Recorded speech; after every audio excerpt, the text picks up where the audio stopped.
Hello and welcome to BYJU'S Exam Prep IAS. Welcome to the big news for today. Yesterday, Japan's Prime Minister Fumio Kishida paid a historic visit to India and has announced an investment to the tune of $42 billion in the country over the next 5 years. So let us cover this important development through a short and crisp analysis.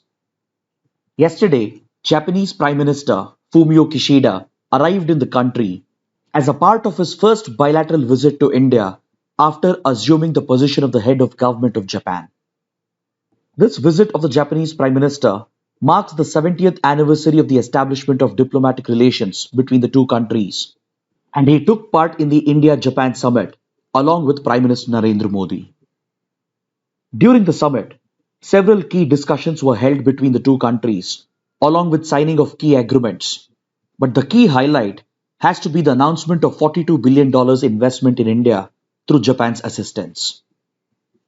See, the two countries share a very close relationship that stretches across several domains, including close strategic relations, defense and military relations, and as well as close economic and cultural relations. In fact, since many decades, Japan has been a major investor in India and has been extending financial support to several key projects in the country. In 2011, India-Japan had even signed the Comprehensive Economic Partnership Agreement that provides for a free trade area between India and Japan. To further take forward this important relationship, India-Japan elevated their relations to the Special Strategic Global Partnership in 2014, and since then, the two countries have become very close strategic and economic partners. As a part of the strategic relationship, when the two prime ministers met yesterday, they have discussed the situation in Ukraine, with Japan condemning Russia's actions and strongly criticizing Russia's military aggression in Ukraine. This was expected as Japan has joined the Western countries led by US in not just criticizing Russia, but also in imposing crippling economic sanctions on Russia.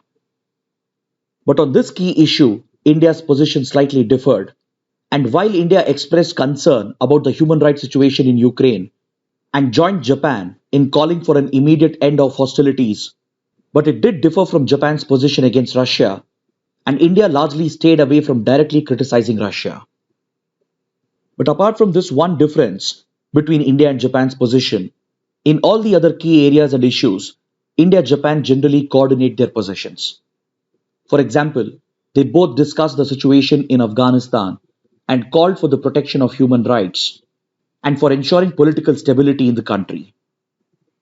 The two leaders even discussed counter-terrorism cooperation, with Japan strongly criticizing state sponsorship of terrorism, and it even expressed support for India as India happens to be one of the biggest victims of state-sponsored terrorism.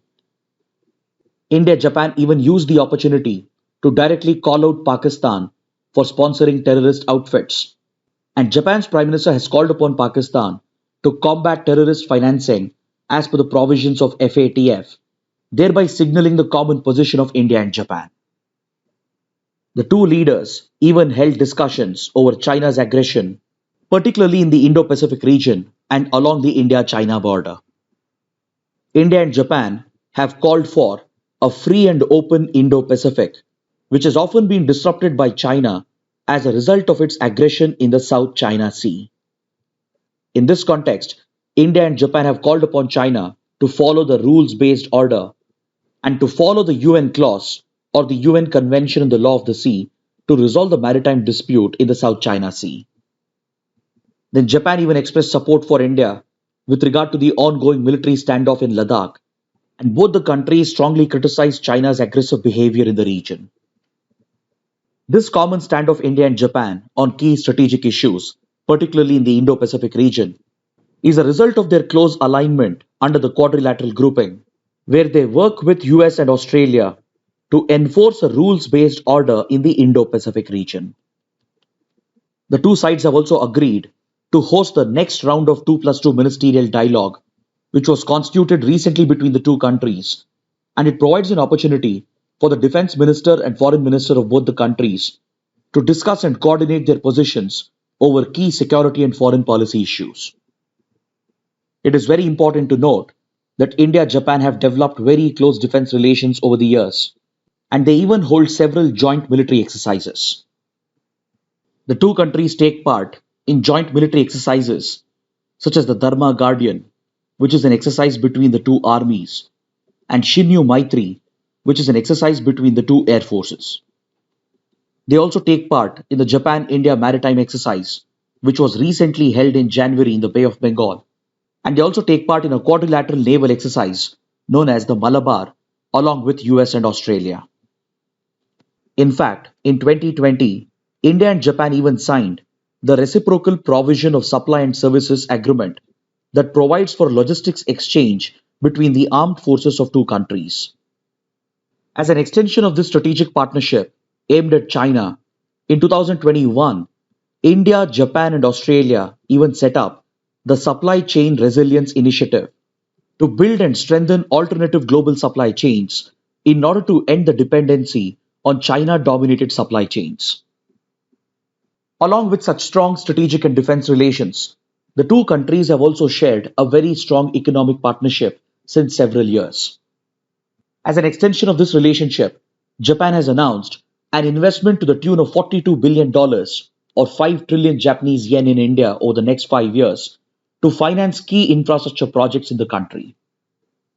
Since many decades, India has been one of the top recipients of Japanese ODA or Official Development Assistance, through which concessional loans have been extended to India to take up key infrastructure projects such as the urban metro train projects in Delhi, Bengaluru, Patna, etc., along with the Delhi-Mumbai Industrial Corridor, the Western and Eastern Dedicated Freight Corridor, and as well as the Ahmedabad-Mumbai Shinkansen Bullet Train project. The two countries have shared a very close relationship in the economic and infrastructure domain, and both had surpassed the previous target of 3.5 trillion yen investment between 2014 and 19. With regard to economic and infrastructure partnership, India-Japan even collaborate at the global level, and they are jointly involved in financing and implementing the Asia-Africa Growth Corridor to fund and set up key connectivity projects across Asia and Africa as a possible counter to the ambitious Belt and Road Initiative of China. As their previous investment targets have been met and surpassed, Japan has now announced a further investment of $42 billion in India over the next 5 years. During the recent visit, the two countries have even agreed to increase market access for key exports of both the countries. For example, India will now provide for greater access to Japanese apples to its market, whereas Japan will also provide for increased access to Indian mangoes in its market. Under this strong economic partnership, India and Japan have particularly focused on investments in the northeastern part of India. This is an extension of India's Act East policy, under which India has given particular attention to Southeast Asian and East Asian countries to attract investments into the northeast of India.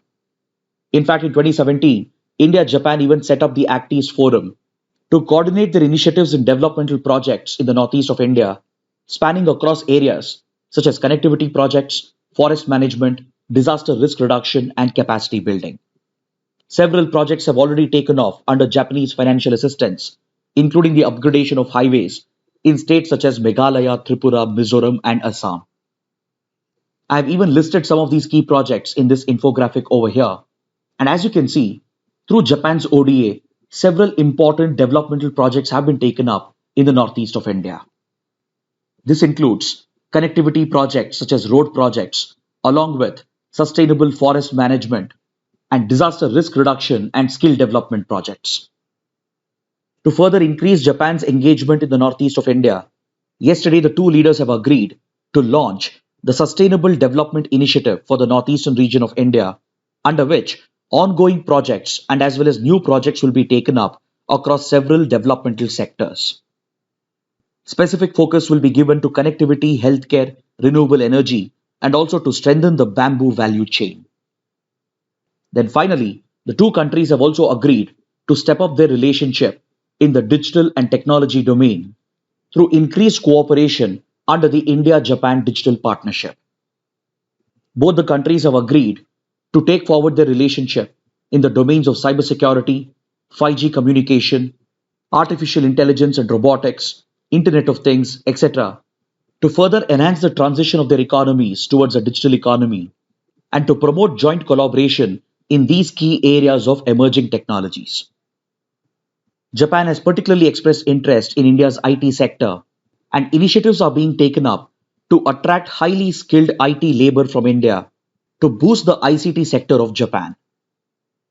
Then, as both countries have a strong commitment towards climate action and combating global warming, they've announced a clean energy partnership as well to promote the manufacturing of renewable energy products and technologies in India. So, in short, this historic visit of Japan's PM to India has given us an opportunity to examine the strategic and economic partnership between India and Japan. With this, let's conclude our discussion for today. Thanks for watching.